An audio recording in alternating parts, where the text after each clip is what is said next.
Welcome back to Live, Laugh, Love Real Estate Conversations with Lisa and Costa. Today, we're going to have a little bit of a different conversation. We're going to talk about current events because there's so much happening. So much. Locally here at the Boston level, we just had our mayoral race, and in the first time ever in 199 years, we have a woman mayor who is non-white. We have had white males for 199 years. I didn't know that. When you think about that, that's really unbelievable. Yeah, it's crazy. So regardless of where you fall on politics, that is a huge, huge historical moment. It'll be very interesting to see, how effective she is. She won by quite a bit. She's progressive. Maybe a little bit more progressive than I am, I think, but we remain open. For sure. And we'll see, I think when we had John Santiago on here, he had a lot of really great ideas. It's too bad he had to bow out of the race, but the whole methadone mile that's now been renamed Mass and Cass, where all of the, the tent communities are. I mean, that's something that really, really, really has to change. People need help, people need rehab, people need housing, and the neighborhood needs to not have that element walking around, because we're going to start to see people really selling, and the city will lose its tax bases. So there's a lot of pretty big items that she's up against. For sure, and that's like the whole issue with politics is too. There's like so much that needs to be covered. Mm-hmm. Where do you even start? For that example, methadone mile, now they changed the name of it, but the issue there's not just like a one-stop shop. It's not like a direct issue. Here's the direct source of the issue. There's so many variables, whether that's education, schooling, housing, so many different things. So if I were her too, and just in anything, you got to be strategic and really try to pinpoint the things that will have the most impact at the end of the day. Mm-hmm. Go for the things that might not, you can't fix everything, but just go for the things that from the beginning, try to go upstream and try to find the things that are truly causing the root of the issue and try to make a dent in that. So that's right. Definitely, yeah. See, I don't like to make opinions about anybody without just the job that they've done. So anybody can say a lot, as we know, politicians and anybody likes to say that they're going to do X, Y, Z and all these great things. And a lot of the times we find that it never really happens. And it's just, I mean, at the end of the day, it's just, if you're running for something, you have to create some hype behind you and have to have the people behind you. But, you got to make sure you've got the right team in place to, get things actually moving. And that's a challenge. It's hard to get things done. To say we want a city for everyone, of course, who doesn't? And I don't mean to be negative on this. Yeah, totally. What does that actually mean, and how is that going to get done? Equality for everyone, of course, but how are we going to do that? Right. And affordable housing, we need to really make some changes, maybe some zoning changes, so we can go higher and have more. We need more inventory. There's so many things that that the city does need. So many cities need it, but Boston needs it big time. So you know what? She's really articulate. I think she ran a great campaign, and I feel like she's going to do a great job. I wouldn't want to be in her shoes. Yeah, I was just thinking about that, and I was literally thinking about being someone like that on the way in, just like going throughout the city, walking around the city, and kind of just being recognized by everybody, and everybody having certain opinions about you, and really trying to just get into your business. Now that everybody wants to know about your family, and that's a whole thing about politics. For example, I think my mom was saying this to me, but I was joking around saying I want to get into politics, or I was like, I could do a good job in terms of like, I don't know, like, because I feel as though you watch these people on TV and like their speeches and different things, and it's just like, why don't they say stuff like this, or why wouldn't they do this? Like, this doesn't make any sense. And it's like you get the feeling like, oh, I could do a better job, but it's like, would you even want that much pressure? Because like if you run as soon as you do, they're going to be digging through your past and this and trying to find things. That's the problem. You can't get it's hard. Who wants to subject themselves to that? Totally. So anyway, we wish her the best of luck. I'm glad she's in office, and what a historical moment for the city. For sure. And for her. So we'll bring it back down to something a little less local and more related to real estate, everything that is happening with Zillow. Craziness. Now, crazy. Now, anyone who's been watching knows that we've been talking about Zillow. It's really interesting to follow. I personally am a believer in, using Zillow as an agent, and I probably shouldn't even say this. Hold up. But I figure, you know what, you got to go where the fish are biting, and why not drop your pole there? So it can be expensive to advertise, but I think it's the most effective way to really get some leads. I do get the fact that, we're giving that information to Zillow in order for it to be used against us. However, this is where the industry has gone. This is where it's continuing to go. And you have these huge players that are coming in for disruption. So being a smaller agency and group, we can kind of look at things that work best for us. I can understand being a big brokerage, and you don't at all want to have anything to do with Zillow, and I get that from a numbers and economic standpoint. However, both of us thought that the iBuying was really never going to take off. Maybe in other parts of the country, but not in a complicated, sophisticated city like Boston. You still need real estate agents.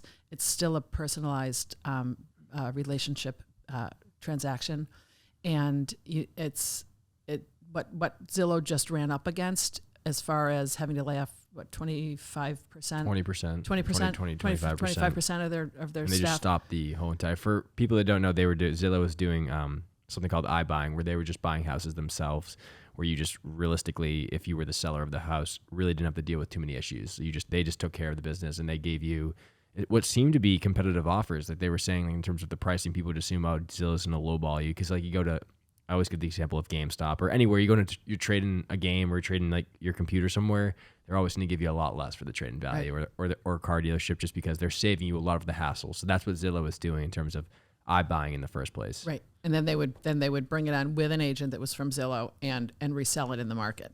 Correct. They had about 7,000 of those homes that they had purchased, and they all of a sudden stopped because they were so backlogged, because they didn't take into account supposedly the supply chain. Yeah. And who was going to do the renovations to get these back out on the market. Personally, I find that hard to believe. They're brilliant. They've got great ideas. They've been in this disruption for a long time. That's pretty elementary to not understand that with COVID, there's going to be supply chain issues, and to be off on your timing that much, and to be off on your staffing that much. Yeah. It'll be interesting. We'll see what happens. I was glad that it didn't work because it shows that real estate agents still have a value add. And, we've said this before, Totally. Our value add is not to find you the house because of all these public portals. You can do that. People love looking for real estate. Our value add is in the relationships we have with other agents and making the process seamless and being able to veer away from the bumps that you always can run into in a real estate transaction. It's a huge, sophisticated, complicated deal. If you have a good real estate agent, we make it simple. And that's why it doesn't seem like it's that big of a deal. But trust me, it is. And we've said this before. When real estate goes south, it goes south quickly. Totally. You're going to want somebody to, at the end of the day, too. It's like until you become an agent, like before I was an agent, I understood a little bit about the agent, what the agent actually does. But until you're actually an agent and you realize what goes on behind the scenes, because it's just like so much that if you don't understand, have a concept, a grasp of how the process works, especially if you're, how many times do you buy a home for the average person, they don't buy too many homes in their life. So if you're going to go through this transaction, say once or twice, you're probably going to want somebody to be like, hey, like, this is what you're going to expect at this point. Because if you're confused at something, you're dealing with a big transaction. If you're confused at some point, you're like, I'm not really getting this. Why is this happening? Why is this? You're going to want somebody to actually explain it rather than like a computer or something being like, oh, error here, and it's delayed. And you're like, why is this happening? Right. It's a completely emotional For purchase sure. and process. And I've said this so many times. You can get you can get a CEO of a company that does contracts and deals and negotiates all day long, and he or she gets into their own personal transaction, and emotions come up. And we're financial planners, we're friends, we're professionals, we're psychiatrists. Yeah.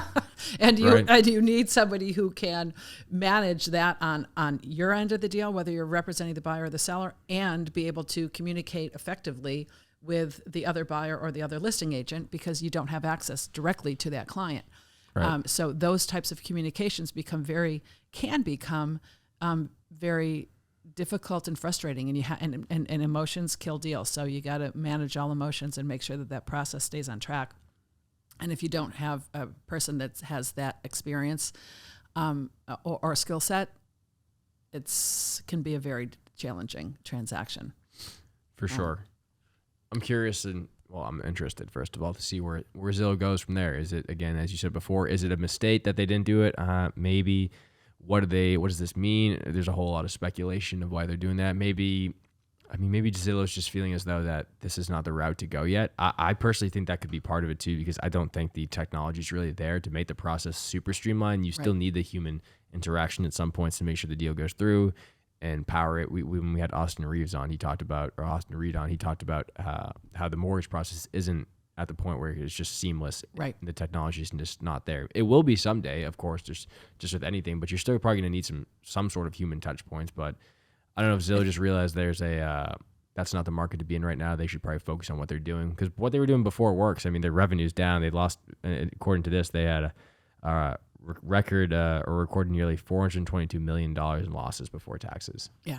Which is crazy. Yeah, that's crazy. But you know what? I think they're too smart to have really failed. I think they probably tested the waters. Think about it. It's 7,000 houses. That sounds a lot, but it's not. No. Not for a company as large and with the reach that they have. Right. And they can write that off as a loss and then sell those homes to a hedge fund, right, who will keep that inventory and rent it. And that's not a great situation really at all for the consumer, because then they have what we need is more inventory, more sales inventory, not more rental inventory, and not where one company is dictating that the price points or the amount of inventory. So if Zillow is buying all of this up and selling it to hedge funds, they have a scary amount of control as to what happens in the real estate market. So it's going to be very interesting to watch this in the next 3 to 6 months. Totally. We'll see what happens with Zillow. Everybody, the real estate agents, I guess, worst nightmare. It's like the villain of the real estate agent. If there's a movie, it would be Zillow, the evil villain Zillow. But as you said in the beginning, if you're fearful of that, then you shouldn't be in the business anyways, because you need to adapt. If the technology's there, if you ran away from technology 10 years ago, you'd be screwed now. And you've got to find your value and be able to present it. Totally. And that goes with any industry. If there aren't many industries in this day and age right now that are not being disrupted. My mother and I always say this: old ways don't work anymore. So if you're relying on the old ways, you're going to have a tough road. You've got to be able to look at what's happening and figure out where you can add value and how you can work within it.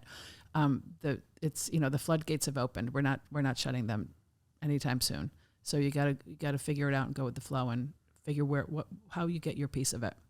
Totally. Yeah. The agent's playing card right now isn't withholding information. It's not like before, when there was no Zillow, there was no online stuff where you could look at homes, where you had to come to somebody, whether that was a travel agent, real estate agent, whatever business you're in, where you had the information. The public couldn't access it. The car dealership, I don't know what show me the Carfax. That wasn't around before. So you had to trust that the person, the dealer, the real estate agent, whoever it was, had the right information, was telling you the right stuff, which is, I think, crazy now to see that's why cryptocurrency and NFTs are going so crazy, because it's decentralized and people want to see the transactions. So the next topic, which is just kind of crazy, was an article where Gary Vee was talking about NFTs and the future of NFTs. As you know, last episode we talked all about NFTs, our favorite topic. It's a hot topic now. You see things like Nike and other companies getting involved in it. So if you're people like to hate on NFTs and say, oh, they're stupid, but it's like when these big players come in, you better watch out. So we'll talk about Nike in a little bit, about what they're doing with this whole metaverse, what they're doing in the metaverse. I don't think I even told you, but speaking of the metaverse, I got one of those Oculus Quest 2 headsets, the VR headsets. Yeah. I caved in the day after that Facebook announced that they were changing their name. I always wanted to get one at some point, but it was like, I just didn't. And then they had it on sale, and I was like, I'm going to go get it. I had to go to 3 stores. It said it was online, but they didn't have it, but I had to go. I was like, oh, go here. No, they didn't have it. I go Target. No, they don't have it. Went to Best Buy, and officially they had it. And they didn't have it because they were sold out? Or they didn't have it? Wow, that's because great. Everybody announced, and everybody went to go buy the headsets. Yeah. I mean, How did you like insane. it? It's insane. I mean, I haven't really used it a ton, but there's just different the big focus is gaming. There's a bunch of games you can buy, just like you'd buy a game for a game console, the Xbox, PlayStation. You could buy video games for those systems. You can also buy video games for the Quest 2, and it's a virtual experience where you're actually around moving your character, whether that's a shooting game, you're shooting stuff, or zombies or something, or it's just a cooking game, a fitness app. There's different like things you can do for working out. One of my favorite apps, and I've been hyping up to my friends, is this app called Big Room. And it's pretty much these virtual rooms where you sit in almost like it's like a movie theater, some rooms where you can be in a room with 12 people and there can be a movie playing on the screen. And it's literally like you're in a movie theater. You look around, it's a movie theater, you have your character, and if you look to the right, you could see your friends if they're in the room. You could look to your left, you see your other friend, and you guys can talk to each other. So I was watching Monday Night Football none of my friends really have it yet, but I was like, let me see this app, and there's a public room you can join. You can go there and you can watch Monday Night Football in a room with people, and you can talk about the game that's going on. And that's wild. And I know that this is where it's all going. But I have to say, at my age, how is this going to affect our ability to socialize? It's going to be tough. You know, I mean, it's the difference. Okay, so you can talk to your buddy next to you at watching the football game. That's kind of like being on a Zoom call, a Zoom meeting, versus actually being in the office and having that more dynamic exchange. So I'm intrigued by all of it. I don't know that I'm sold on it. I'm going to have to get sold on it because it's the way that we're going. It's going to be. And but it's fascinating. Yeah, I mean, they market it too. It's not just like at this point they're not marketing as like not go out and hang out with friends. It's more of like if somebody's not in your vicinity or area, say if you have like a grandparent. A lot of the commercials are like grandparents. I can see that. Yeah. You can literally play checkers with your grandparent, like somebody in virtual or somebody that you don't see across the country. I think it'd be cool if like one of your friends, and I'm somebody that likes to socialize and get in person. So I before would probably be like, this is dumb. But now that I've gotten more into the scene and realized what's going on, I appreciate it a lot more. And it's like, if you have a friend, say you're on the East Coast and they're in the West Coast, you can, and you don't see them that often, you can be in a virtual room and look I could be looking at you across the country and be like, hey, what's going on? Like, not too much. And have a normal, we could do the podcast in VR. That's probably going to be a thing that's going on. Like the virtual workrooms is a popular thing too. And it's like, hate it or love it, as you were saying before. But it's where it's going. The connection's still there though. You're still, it's not as we're used to face to face, but you're still like having conversation. You have stuff to, I guess, socialize. It is, of course, a lot different because you're just like a character version of yourself. But there's going to be like avatars that you can make one that looks like you. Yeah. But we'll get into that later. In terms of NFTs, this article is talking about Gary Vee predicting the NFT industry. He was saying that he thinks that there is going to be a lot of carnage coming and a lot of loss that's going to be happening in the NFT space. And specifically being, and I've noticed this too, it's because it's so new. People are like, oh, I can just get rich quick in this NFT space. And I'll buy this one. There's a lot of hype. But people aren't researching who the people are that actually create these NFTs. Who are the founders? Who are the people, the team behind it? And I think it's because people don't know. It's so new. People don't really know what they should be looking for when they go into looking at an NFT. We talked about it. If you haven't listened to, we posted a clip on IG. I did talk about how, like, what to look for in a team. Yep. I did some TikToks on that as well. But it's like people are buying NFTs without knowing the founders. And if these founders can't keep up the community and keep up the hype, keep new things coming to the thing, because NFTs is essentially like a community. You're buying into one of the top NFTs is Bored Ape Yacht Club, and they go for millions, hundreds of thousands of dollars. It's a status symbol, but these NFTs actually get you into specific events, yacht parties, private parties that you wouldn't be able to get into without them. So you have to show that you're a holder of that to get into. So people want to, of course, be in those social atmospheres too. But the founders there are established, and they're doing a great job for the community by doing those special events. So there's hype. You want to buy that because you want to go to that stuff. But if you're just a person that creates a project and just the artwork's okay, it's kind of cool, but that never manages the community, then those things are going to tank, and somebody's going to go to another NFT community. That's right. And you're going to lose a lot of money if you're just blowing money on NFTs and you don't even know what's going on. So he says it's going to be scary. I agree. I was thinking the same thing too, because you go into these chat rooms of new projects and I see these people talking about them, and they're just like, no idea what's going on about who the founders are. I'm like, how do you buy something where you don't know who the person behind the project is? That seems pretty dumb, because they think because everybody wants this get rich quick scheme, and those usually don't work out so well. No, definitely not in the long term, at least. And he goes on to the article to say that, I didn't even know this too, but he owns 59 CryptoPunks, which That's is one of the top crazy. NFTs. What is it, like $32 million?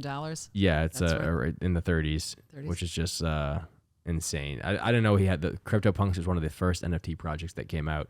First, like I think it not exactly the first. I don't think it was literally the first one, but one of the first big projects that came out. And they actually were. It was in 2017. They came out for free. You could get one of these for free, and now they're selling for millions of dollars. Wow. It's the top project. So he, I don't know when he got it, but he invested. He said $32 million. So he wasn't at the initial launch, unless he got something at the initial launch. Yeah. But that is just a crazy amount of money to spend on NFTs. So if you're thinking about NFTs and don't really think it's legitimate, like someone like him, Gary Vee, is investing $32 million. It's probably something there. And it's fun to do the research to see, which ones could have that huge upside potential. Totally. And it's definitely something you want to get in and out of right now because there is so much volatility in it. For sure. And if you ever have any questions about NFTs, do we even, I don't even know if we went into too much detail about the NFT thing. We'll save that for later. We'll save it for another one because there's so much to be talked about that. We're also going to have somebody on that actually trades them. Mm-hmm. We just have to coordinate schedules. So we're, as you can tell, we're going to be following this pretty closely, and we're doing our own stuff too. So it's super exciting. But we'll try to be the educators of this. For sure. The next 6 months, 12 months. Totally. Talk a little bit about gaming crypto. So gaming crypto is going to be the biggest, I think, industry in terms of cryptocurrency. Gaming industry is $1 billion industry. Gaming's huge. People love to play video games. I personally am only really invested in gaming crypto because what I just said, it's $1 billion industry, and the environment of games are changing.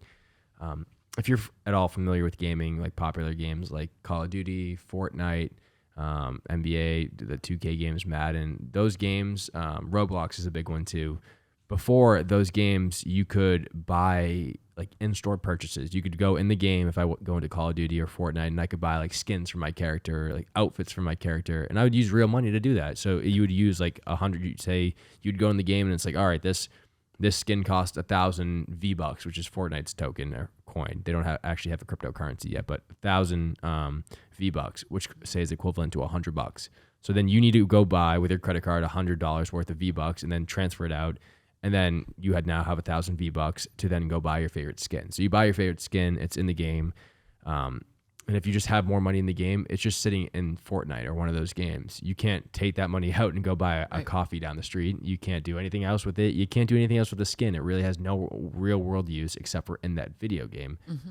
But now what they're doing with the cryptocurrency industry and crypto, they're now making gaming coins where you can then have, say that one of those games like Fortnite or Call of Duty have their own currency, which they do right now, but say they actually adopt a cryptocurrency coin, they can then use that coin to buy stuff in the game. And this actual cryptocurrency will be traded just like a normal stock. So Call of Duty or Fortnite's token will be traded on a cryptocurrency exchange, just like another stock, where then if you buy, say for example, you buy then whatever the coins come out for those video games or those top video games, that can then go up in value and go down. And if, for example, you're going to say, I'm done playing Call of Duty or this, you can then sell your tokens, your Call of Duty tokens on the actual cryptocurrency exchange and cash out for actual dollars. Yeah, that's great. So you're not playing video games, and the beauty is of it too. So you're actually playing those games.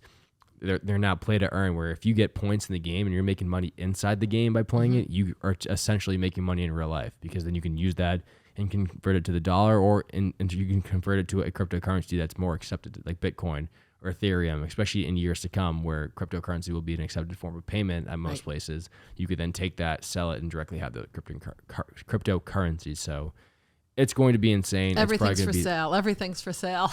Everything is for sale. Yes. The NFTs play a part in the game too, because those skins that you buy in the game are then sold as NFTs. So then it shows in your wallet you have, say you have this super cool jacket that your character wears in the game. You can then take that jacket. I don't want the jacket anymore. Sell it. And the same thing goes. You're not selling it for the in-game token where you can only use in the game. You're now selling it where you can sell it and actually make real money off what you bought. So it's not like a waste of money. I'm not buying $1,000 jacket in the game that I can only use in the game. I bought $1,000 jacket that I can then sell after, and somebody else can buy and use in the game. So that's just going to be, it's fascinating, a crazy industry. There's so much detail to go into that, but crypto gaming is definitely, if you're interested in getting cryptocurrency, I think crypto gaming is a good place to look. All right, so let's go to metaverse. Metaverse. The All 3D right. internet. Yes, the three. I love to call it Facebook changed its name to Meta. So we're going someplace, and Nike's preparing to, they've got patents on sneakers and all kinds of stuff preparing to enter the metaverse. Yeah, so like Nike, to bring that to real life, Nike, of course, sells a lot of things, but shoes, they're known for shoes. So now what they're going to be doing is designing virtual shoes, virtual like 3D art that then you can buy and your character can now wear in the metaverse. So now you're buying shoes in real life, and now you're actually buying shoes to wear in the metaverse that are the same thing. You can sell those too. It cost whatever cryptocurrency they use. It's still so new, but now big companies are trying to catapult the market. And again, we talked about before NFTs. People always say like, oh, they don't really make any sense. But NFTs aren't necessarily just art.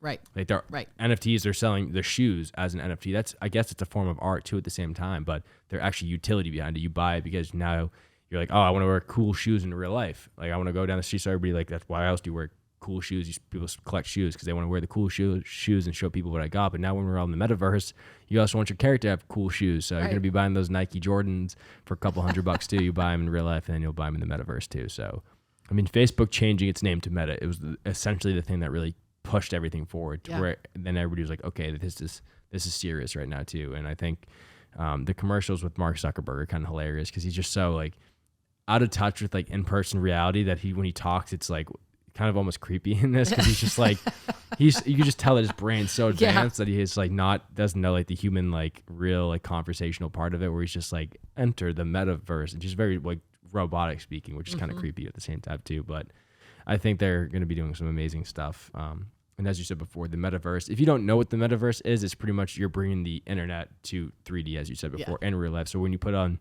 those Oculus headsets or whatever virtual headsets you have, you're literally in a virtual world. And it's the same thing. You can go, there's jobs, you can build stuff in it, and it's literally going to be like a real life situation just in virtually. And probably in 10 years, it'll be a lot more, 5 to 10 years, even in the next couple, but 5 to 10, I think there'll really be like a mass adoption. You'll be like, all right, this is what's happening in society, just like the movies predicted. But exactly. It's going to be crazy to see. I mean, I don't even know if it's so new. Everything's changing every day. Is that there's just like different things coming out that you have to really be staying on top of it. And if you're not, then you're going to be left behind. But you definitely do your research. Let's do our podcast. We're definitely going to be talking a lot about like metaverse, NFT stuff, of course, real estate, everything that's involved there as well. But there's a lot of change happening. There is. It's all over the place. Change is good. I like change. It's a little scary at first, and we have to certainly adjust. But that's one thing we know is constant is change, and we need change. You know, all of the stuff that we're seeing happening in society and politics and in our world, things need to be unearthed in order to be witnessed and see what it is that we need to change. And there's a lot of things that we need to change. So we'll keep it at that for this podcast. But thank you, as always, for tuning in, and we will see you next week.